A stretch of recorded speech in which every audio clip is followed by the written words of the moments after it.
Now, anybody who's been watching the channel for a while will know that I have, I don't know if it's my favourite brand, but I very much like the ADVs brand. So, as I've now got 4 of them, I thought I'd just do another quick ADVs review to quickly show the 4 that I have. First one I got was the Impy. I really like its blade shape. I mean, spear point. Impy is a body of Zulu warriors, so you know, spear sort of makes sense. It's a nice burl wood. I've no idea what the wood is, but it's just got lovely graining and patterning in it.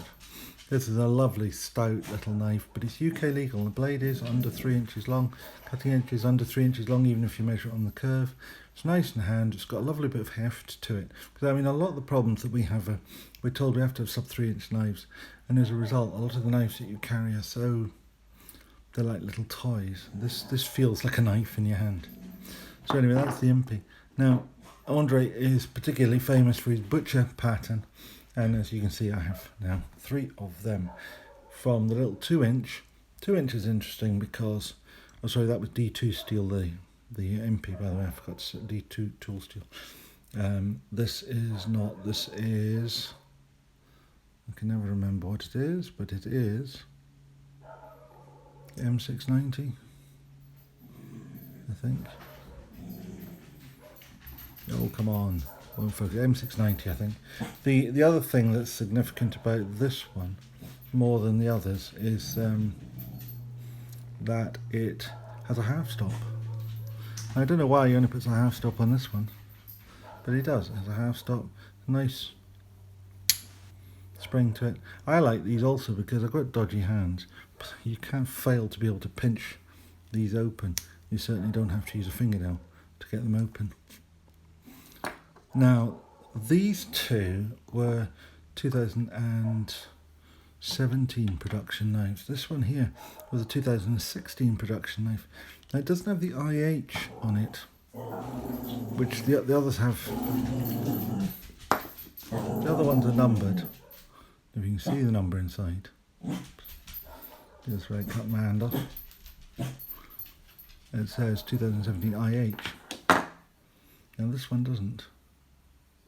And I think there's a difference in the way that they're manufactured. These are a single hunk of metal, stainless steel as it happens, and they're milled. Hold on. They're milled. They're milled out, and then the scales are set into them. But the bolsters and the liners are one piece. Now, I think that's not the case with these. With this one, the older one. I think this one has at least the rear bolsters are separate. I'm not sure about the front ones. They could well be milled, but the rear ones clearly aren't. You can see a slight gap between them. So it's still a lovely knife. It's white, plain bone, white smooth bone, sorry. And then this one, this beast of a thing. This is the first of his butchers. This is right back at the very beginning.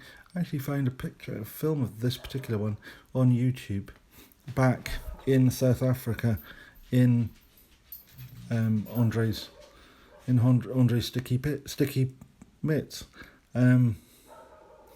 This one is dated. It's numbered and dated 082013. So I don't know if that's 20th of August 13 or whether 082013 is actually a serial number. I think it's actually a serial number because I found this one and a number of others with similar numbers, but not the same number, on one of his early videos on his Facebook page.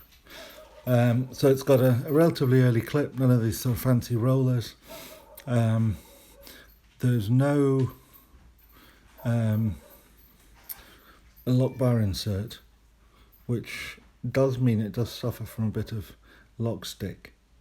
I mean, nothing you can't overcome. But the thing I really like about this knife is the blade. I love the fact you've got these different shapes and facets to it. It's extremely sharp as well.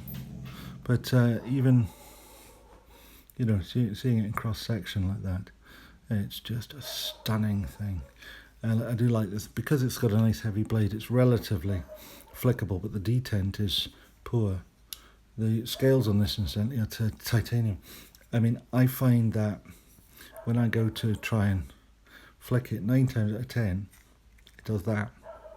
And the only way to actually make it work is to give it a bit of wrist at the same time, for me. Now, that could just be because I'm clumsy and incompetent, or it could be more to it than that. But anyway, that is the update on my de Villiers collection, which I hope will continue to grow. But it depends. If you see things come up nice and cheap, second hand, like that, like the big 4-inch butcher, it might grow quicker. If you have to buy them brand new, maybe not. Okay, so thank you very much. Goodbye.